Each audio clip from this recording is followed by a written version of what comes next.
খবরের শুরুতেই থাকছে হেডলাইন্স। অনুপ্রবেশ রুখতে গিয়ে বাংলাদেশে ঢুকলেন বিএসএফ জওয়ান, গাছে বেঁধে মার বাংলাদেশিদের। যাদবপুর বিশ্ববিদ্যালয়ের ফেটসুর ইউনিয়ন রুমে ভাঙচুর, লন্ডভন্ড চেয়ার আলমারি, তুমুল উত্তেজনা। হৃদয় বিদারক, আরসিবির বিজয়োল্লাসে 11 জনের মৃত্যুতে শোকপ্রকাশ প্রধানমন্ত্রীর। রাজ্যে বাড়ছে করোনা আক্রান্তের সংখ্যা, সচেতনতা প্রচারে নামার সিদ্ধান্ত কর্পোরেশনের। উত্তরবঙ্গের বন্যা পরিস্থিতি নিয়ে শিলিগুড়িতে উচ্চ পর্যায়ের বৈঠক, কেন্দ্রকে দুষলেন সেচমন্ত্রী। ভালো খবর, সরকারি কর্মীদের ছুটি নিয়ে নয়া আপডেট দিল রাজ্য সরকার।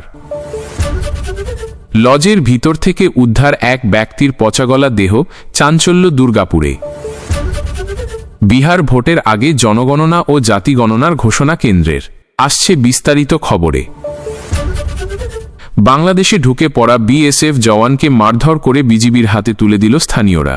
অনুপ্রবেশ ঠেকাতে গিয়ে বাংলাদেশে ঢুকে পড়েছিলেন এক বিএসএফ জওয়ান। এরপরই স্থানীয় বাংলাদেশিরা তাকে আটকে রেখে মারধর করে বর্ডার গার্ড বাংলাদেশের বিজিবি হাতে তুলে দেয়। পরে অবশ্য বিএসএফের তৎপরতায় জওয়ানকে ফিরিয়ে দেওয়া হয়। জানা গেছে, বিএসএফ জওয়ানের নাম শ্রী গণেশ।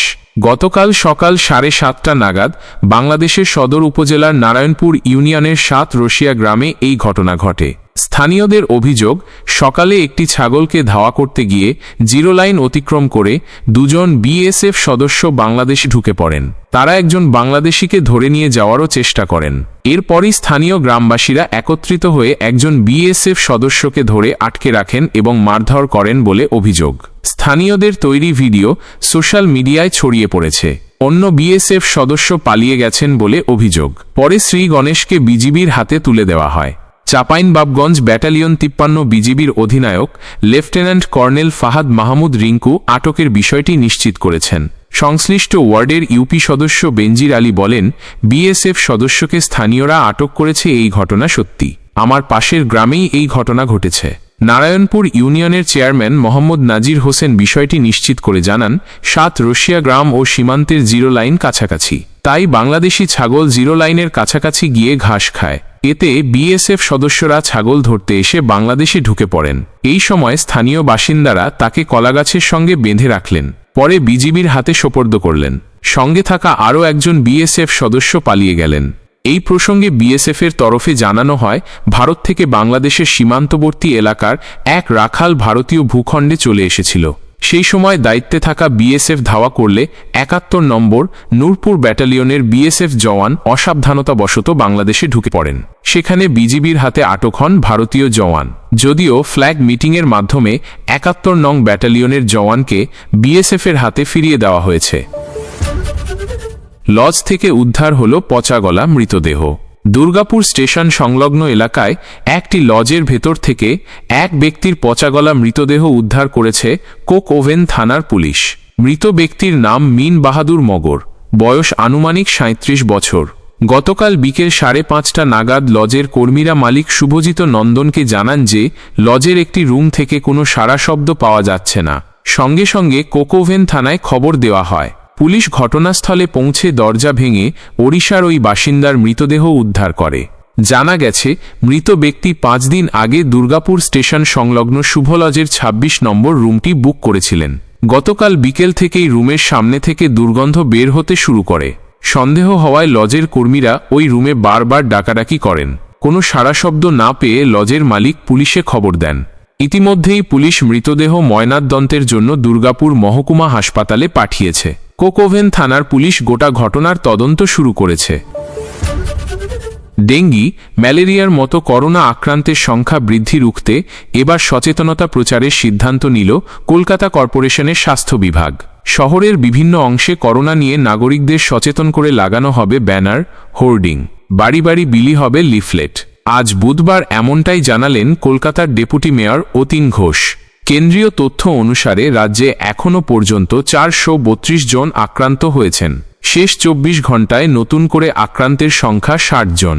এই অবস্থায় করোনা পরিস্থিতি নিয়ে উদ্বেগ বাড়ছে। এবারের করোনা প্রাণঘাতী না হলেও দ্রুত আক্রান্তের সংখ্যা বৃদ্ধি চিন্তা বাড়াচ্ছে স্বাস্থ্য বিভাগের। আজ বুধবার বাঘাযতীন রোডে 11 নম্বর বড় দফতরে ইন্টারসেক্টরাল ম্যানেজমেন্টের বৈঠক করলেন ডেপুটি মেয়র ও মেয়র পরিষদ স্বাস্থ্য অতীন ঘোষ। আজকের বৈঠকে হাজির ছিলেন 11 নম্বর বড় চেয়ারম্যান তারকেশ্বর চক্রবর্তী, ছিলেন 103, 104, 110, 111, 112, 113 এবং 114 নম্বর ওয়ার্ডের কাউন্সিলররা। এছাড়াও ছিলেন মুখ্য স্বাস্থ্য আধিকারিক সুব্রত রায়চৌধুরী, স্বাস্থ্য বিভাগের অন্যান্য আধিকারিক, ইঞ্জিনিয়ারিং বিভাগের বড় আধিকারিক, অ্যাসেসর কালেক্টর সহ কলকাতা কর্পোরেশনের স্বাস্থ্য পরামর্শদাতা ডক্টর টি.কে. মুখোপাধ্যায়। বিষয়টি নিয়ে ডেপুটি মেয়র অতীন ঘোষ জানিয়েছেন, করোনাকে সামনে রেখে বিভিন্ন জায়গায় ব্যানার, ফেস্টুন লাগিয়ে মানুষকে সচেতন করার কাজ শুরু করা হচ্ছে। করোনা নিয়ে রাজ্যের গাইডলাইন এসে পৌঁছেছে, সেই মাফিক ইতিমধ্যে পদক্ষেপ গ্রহণ করা শুরু হয়ে গিয়েছে। মানুষকে সতর্ক হতে হবে, মাস্ক পরা, ভিড় এড়িয়ে চলা এবং স্যানিটাইজ করার অভ্যাস ফিরিয়ে আনতে হবে। ভয়ের কারণ না থাকলেও সতর্কতা অবলম্বন করতে হবে। তবে এবারের করোনা যেহেতু অতটা প্রাণঘাতী নয়, তাই সেক্ষেত্রে খুব একটা চিন্তার কারণ নেই। তিনি আরও জানান, কলকাতা এবং গ্রেটার কলকাতা সহ মেট্রোপলিটন অঞ্চলে করোনা আক্রান্তের সংখ্যা 226। তার মধ্যে আনুমানিক কলকাতায় 60% কাছাকাছি করোনা আক্রান্তের সংখ্যা হতে পারে। কলকাতার মানুষের কাছে আবেদন, সাধারণ মানুষ মাস্ক পরুন, ভিড় এড়িয়ে চলুন এবং স্যানিটাইজ করুন। কলকাতার জনসংখ্যা প্রায় 45 লক্ষেরও বেশি। এছাড়াও বাইরে থেকে প্রায় 60 লক্ষ মানুষ রোজ যাতায়াত করে। ফলে মানুষকে কলকাতায় আসা নিয়ন্ত্রণ করা যাবে না। ফলে সতর্কতা অবলম্বন করে স্বাস্থ্য দফতরের গাইডলাইন মেনে চলতে হবে।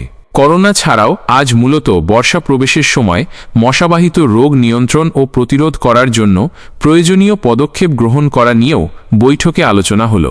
সমস্ত সংশ্লিষ্ট কাউন্সিলর থেকে পুর আধিকারিকদের ভেক্টরজনিত পরিস্থিতি মোকাবিলা করার জন্য তাদের সহযোগিতা এবং পরামর্শ নিয়ে বৈঠকে পর্যালোচনা করলেন ডেপুটি মেয়র। তার দাবি, শহরের প্রত্যেকটি ওয়ার্ড এবং বড় থেকে পর্যবেক্ষণ রিপোর্ট আসছে নিয়মিত। শহরের 144টি ওয়ার্ডের ভেক্টর কন্ট্রোল টিমকে নিয়ে ইন্টারসেক্টর ম্যানেজমেন্টের মাধ্যমে ভেক্টরজনিত পরিস্থিতি নিয়ন্ত্রণে পদক্ষেপ গ্রহণ করা হচ্ছে। এছাড়া 2023 সালকে সামনে রেখেই তাদের ভেক্টর কন্ট্রোল অভিযান চলছে। পাশাপাশি 2024কে মাথায় রেখেও কাজ চলছে। গতবারের তুলনায় ম্যালেরিয়া প্রায় 67% কম এবং ডেঙ্গি আক্রান্তের সংখ্যা বিগত বছরের তুলনায় প্রায় সমান রয়েছে। এছাড়া আবর্জনাময় পরিস্থিতি তৈরি করে রাখলে 496 এবং 496 এ নোটিশ করা হচ্ছে। অনেক ক্ষেত্রে দোষী ব্যক্তিদের বিরুদ্ধে কেস করে মিউনিসিপ্যাল কোর্টে মামলা দায়ের করা হচ্ছে। বিহার বিধানসভা নির্বাচনের আগে জাতি গণনার ঘোষণা করল কেন্দ্রীয় সরকার। বিহারে 63% অনগ্রসর শ্রেণীর বাসিন্দা রয়েছেন। দীর্ঘদিন ধরে বিরোধীরা জাতি গণনার দাবি জানাচ্ছিলেন। আজ বুধবার কেন্দ্রীয় সরকার জানালো, জাতি গণনা 1 মার্চ 2027 থেকে শুরু হবে। 2 ধাপে জাতি গণনা হবে। আগামী বছরের অক্টোবর থেকে জম্মু কাশ্মীর ও লাদাখে জনগণনা শুরু হবে। বরফাবৃত লাদাখ, জম্মু ও কাশ্মীর, হিমাচল প্রদেশ, উত্তরাখণ্ডে আগেই জনগণনা হবে। আগামী 16 জুন এই বিষয়ে বিজ্ঞপ্তি প্রকাশিত হতে পারে। শেষবার জনগণনা হয়েছিল 2011 সালে। সেন্সাস অ্যাক্ট 1948 ও সেন্সাস রুলস 1990 অনুযায়ী 10 বছর অন্তর এই জনগণনা হওয়ার কথা, কিন্তু 2011 সালের পর থেকে তা হয়নি। হিসেব অনুযায়ী 2021 সালে হওয়ার কথা ছিল। 2011 সালে ভারতে 121 কোটি জনসংখ্যার গণনা হয়েছিল। জনসংখ্যা বৃদ্ধির হার ছিল 17.7%। 2021 সালে করোনার জেরে জনগণনার উদ্যোগ বন্ধ করে দেওয়া হলো। প্রস্তুতি শুরু হয়েছিল, তবে লকডাউনের জেরে তা আর ফলপ্রসূ হয়নি। জনগণনার পর আসন পুনর্বিন্যাস করা হবে। আগে প্রতি জনগণনার পর আসন পুনর্বিন্যাস করা হতো, তবে 1976 সালের পর থেকে আসন বিন্যাস হচ্ছে না। ফলে 1971 সাল থেকেই লোকসভার আসন 543 রয়ে গিয়েছে, অথচ জনসংখ্যা অনেক বেড়ে গিয়েছে। এর ফলে লোকসভার আসন অনেক বেড়ে যেতে পারে, 848ও হতে পারে। ভারত পাকিস্তান যুদ্ধ পরিস্থিতিতে গত 7 মে রাজ্য সরকারের অর্থ দফতরের তরফে নির্দেশিকা জারি করে জানানো হয়েছিল, আপাতত সরকারি কর্মীরা কোনো ছুটি নিতে পারবেন না। তারপর বহুদিন কেটে গিয়েছে। বর্তমানে পরিস্থিতি শান্ত। এই আবহাওয়ায় প্রায় 1 মাস পর ছুটি বাতিলের নির্দেশ প্রত্যাহার করল রাজ্য সরকার। অপারেশন সিঁদুরের পর ভারত পাক উত্তপ্ত পরিস্থিতিতে নবান্নে সাংবাদিক বৈঠক করে ছুটি বাতিলের কথা বলেছিলেন মুখ্যমন্ত্রী মমতা বন্দ্যোপাধ্যায়। বলেছিলেন, জরুরি পরিস্থিতিতে সমস্ত ছুটি বাতিল করা হচ্ছে। সেই সময় স্পষ্ট বার্তা দিয়ে মুখ্যমন্ত্রী বললেন, মনে রাখবেন সবার ওপরে দেশ। জরুরি পরিস্থিতির জেরে এখন থেকে সরকারি সমস্ত দফতরের ছুটি বাতিল করা হলো বলে জানালেন মুখ্যমন্ত্রী। এরপরই জারি হল নির্দেশিকা। নির্দেশিকায় সমস্ত রাজ্য সরকারি কর্মচারীদের মঞ্জুর হওয়া ছুটিও বাতিল করে দেওয়া হলো। তবে শুধুমাত্র চিকিৎসা সংক্রান্ত ছুটি মঞ্জুর করা হচ্ছিল। নির্দেশিকায় বলা হয়েছিল, জনস্বার্থে এবং সরকারি পরিষেবার রক্ষণাবেক্ষণের স্বার্থে ছুটি বাতিল করার সিদ্ধান্ত নেওয়া হয়েছে। পরবর্তী নির্দেশ না দেওয়া পর্যন্ত তা কার্যকর থাকবে বলেও সাফ জানানো হলো নির্দেশিকায়। অর্থ, দফতরের নির্দেশিকার জেরে যাদের আগে থেকে ছুটি নেওয়া ছিল সেসব ছুটিও বাতিল হয়ে গেল। কলকাতা পুরসভার ছুটিও বাতিল করা হয়েছিল সেই সময়। পরে পরিস্থিতি ধীরে ধীরে শান্ত হলেও এতদিন ছুটি সংক্রান্ত নির্দেশিকা প্রত্যাহার করা হয়নি, যা নিয়ে অসন্তোষ বাড়ছিল সরকারি কর্মীদের মধ্যে। তবে এবার প্রায় 1 মাস বাদে সেই নির্দেশিকা প্রত্যাহার করল নবান্ন। এবার থেকে ফের স্বাভাবিক নিয়মে ছুটি নিতে পারবেন সরকারি কর্মীরা। রাতের অন্ধকারে যাদবপুর বিশ্ববিদ্যালয়ের ফেটসুর ইউনিয়ন রুমে ভাঙচুর হয়েছে। রুমে একদল দুষ্কৃতী রাতে হামলা চালালো। তবে কে বা কারা এই ভাঙচুর চালালো তা এখনও জানা যায়নি। কেনই বা হামলা তা নিয়েও ধোঁয়াশা রয়ে গেল। দুষ্কৃতীদের কঠোর শাস্তির দাবি তুলল ছাত্রছাত্রীরা। যাদবপুর বিশ্ববিদ্যালয়ের ইঞ্জিনিয়ারিং শাখার ছাত্রছাত্রীদের সংগঠন হল ফেটসু। ক্যাম্পাসে তাদের ইউনিয়ন রুম রয়েছে। আজ বুধবার সকালে স্নাতক স্তরের এক পড়ুয়া হোস্টেল থেকে বাড়ি যাওয়ার সময় দেখতে পেলেন ফেটসুর ইউনিয়নের ঘর ভাঙচুর করা হয়েছে। চারিদিকে পড়ে রয়েছে টেবিল থেকে চেয়ার, লণ্ডভণ্ড হয়ে আছে আলমারি, ছড়িয়ে ছিটিয়ে রয়েছে কাগজপত্র। পুরো ঘরে ধ্বংসের ছবিটা স্পষ্ট দেখা যাচ্ছে। তা দেখার পর ওই ঘরের ভিডিও করলেন পড়ুয়া। পরে অন্যদের বিষয়টি জানালেন। ঘটনার পর প্রশ্ন উঠছে, কে বা কারা কেনই বা ভাঙচুর চালালো? রাতে একদল দুষ্কৃতী ভাঙচুর চালিয়ে বেরিয়ে গেল, তা কেউ বুঝতে পারল না কেন? উঠছে সেই প্রশ্নও। তবে বিশ্ববিদ্যালয়ের 4 নম্বর গেটের কাছের সিসিটিভি ফুটেজে কয়েকজনকে দেখা গিয়েছে। বিষয়টি খতিয়ে দেখা হচ্ছে বলেই খবর। পড়ুয়াদের তরফ থেকে দুষ্কৃতীদের চিহ্নিত করে কঠোর শাস্তি দেওয়ার দাবি উঠেছে, যাতে আর কখনো এই ধরনের ঘটনা না ঘটে তা নিশ্চিত করার দাবি তুলল তারা।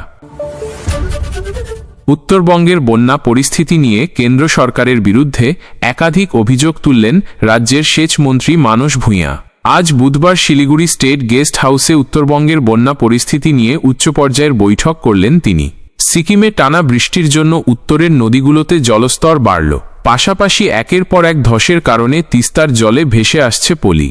আর সেই কারণে শিলিগুড়ির পানীয় জল সরবরাহ ব্যাহত হচ্ছে। এর সঙ্গে ভুটানে একটানা বৃষ্টি হয়ে চলেছে, তাই সেখান থেকে নদীর জল ঢুকছে উত্তরবঙ্গে। মুখ্যমন্ত্রী মমতা বন্দ্যোপাধ্যায় বারবার কেন্দ্রীয় সরকারকে চিঠি দিয়ে ভুটান থেকে সিকিমের বৃষ্টিপাত এবং নদীর জল সম্পর্কিত যাবতীয় তথ্য বাংলাকে পাঠানোর আবেদন জানালেন, কিন্তু কোনো তথ্যই পায়নি রাজ্য সরকার। আজ শিলিগুড়িতে সাংবাদিক বৈঠকে এমনটাই অভিযোগ করলেন সেচ মন্ত্রী মানস ভূঁইয়া। আজ সকালে বাগডোগরা বিমানবন্দরে নেমে মানস ভূঁইয়া সোজা চলে গেলেন মহানন্দা নদী এবং বালাসন নদী পরিদর্শনে। এরপর তিনি সেখান থেকে স্টেট গেস্ট হাউসে পৌঁছলেন। সেখানে উত্তরবঙ্গের বিধায়ক, সাংসদ, সেচ বিভাগের আধিকারিক এবং মন্ত্রীদের সঙ্গে বৈঠক করলেন। মন্ত্রী বললেন, আমি মুখ্যমন্ত্রীর নির্দেশে এখানে এসেছি। বাংলার মানুষের পাশে রাজ্য সরকার সবরকমভাবে থাকবে। এরপর আলিপুরদুয়ার যাব, তারপর জলপাইগুড়ি। প্রতিটি জেলার বর্তমান পরিস্থিতির খোঁজ খবর নিয়ে রিপোর্ট তৈরি করে মুখ্যমন্ত্রীকে পাঠানো হবে। সাংবাদিক বৈঠকে কেন্দ্রীয় বঞ্চনা নিয়েও মুখ খুললেন সেচ মন্ত্রী। উত্তরবঙ্গের প্রতিটি নদীর নদীবক্ষ সংস্কারের কাজে হাত দেবে সেচ বিভাগ, জানালেন তিনি। কেন্দ্রীয় সরকার বঞ্চনা করলেও রাজ্য বসে থাকবে না। নদী সংস্কারের কাজ করবে রাজ্য সরকার। পাশাপাশি সেচ মন্ত্রী বললেন, সিকিম সরকারের সঙ্গে কথা হচ্ছে। সিকিমে কতটা বৃষ্টিপাত হচ্ছে এবং তিস্তার জল কতটা বাড়ছে, এই সমস্ত তথ্য যাতে সরাসরি সিকিম সরকার পশ্চিমবঙ্গ সরকারকে দেয়। পাশাপাশি ভুটানের সঙ্গেও একই বিষয়ে কথা বলবে রাজ্য, কারণ সিকিম ও ভুটানের জন্যই প্লাবিত হয় উত্তরবঙ্গ। রয়্যাল চ্যালেঞ্জার্স ব্যাঙ্গালোরের আইপিএল ট্রফি জয়ের বিজয়োল্লাসে দুঃখজনকভাবে অন্তত 11 জনের মৃত্যু হয়েছে। আজ বুধবার বিকেলে বেঙ্গালুরুর চিন্নাস্বামী স্টেডিয়াম চত্বরের এই ঘটনায় শোক প্রকাশ করলেন প্রধানমন্ত্রী নরেন্দ্র মোদী। তিনি জানিয়েছেন, বেঙ্গালুরুর এই দুর্ঘটনা অত্যন্ত হৃদয় বিদারক। স্বজনহারাদের পাশে থাকার আশ্বাসও দিলেন মোদী। প্রধানমন্ত্রী এক্স হ্যান্ডেলে লিখলেন, বেঙ্গালুরুর দুর্ঘটনা অত্যন্ত হৃদয় বিদারক। এই শোকের আবহে স্বজনহারাদের পাশে আছি আমি। আহতদের দ্রুত আরোগ্য কামনা করি। উল্লেখ্য, এই দুর্ঘটনাকে কেন্দ্র করে ইতোমধ্যে রাজনৈতিক তরজা শুরু হয়েছে। কর্ণাটকের রাজ্য সরকারকে দোষী করছেন অনেকে। তারাও অবশ্য বলছে ৫,০০০ পুলিশের ব্যবস্থা করা হয়েছিল, কিন্তু ভিড় নিয়ন্ত্রণ করতে ব্যর্থ হল সরকার। আরসিবি আইপিএল জেতার পর থেকেই বেঙ্গালুরু জুড়ে বিজয়োল্লাস চলছে। আজ বুধবার শহরে একটি রোড শো হওয়ার কথা ছিল, কিন্তু সেটা প্রশাসন বাতিল করল যানজটের কথা ভেবে। বদলে চিন্নাস্বামী স্টেডিয়ামে সেলিব্রেশনের আয়োজন করল কর্ণাটক ক্রিকেট সংস্থা। সেটাই বিপত্তির কারণ হল, এই সেলিব্রেশনের জন্য লক্ষ লক্ষ সমর্থক জড়ো হলেন স্টেডিয়ামের বাইরে। স্টেডিয়ামে ঢোকার জন্য আলাদা পাস দেওয়া হয়েছিল, কিন্তু স্টেডিয়ামের আসন সংখ্যার চেয়ে কয়েকগুণ বেশি মানুষ সেখানে জড়ো হলেন। রাস্তায় বিরাট যানজট হয়ে গেল। পুলিশ লাঠিচার্জ শুরু করলে বিশৃঙ্খলা আরও বাড়ল। প্রাণে বাঁচতে সমর্থকরা একে অপরকে টপকে পালাতে গেলেন। তাতে পদপিষ্ট হওয়ার পরিস্থিতি তৈরি হল। শেষ খবর পাওয়া পর্যন্ত অন্তত 11 জনের মৃত্যু হয়েছে।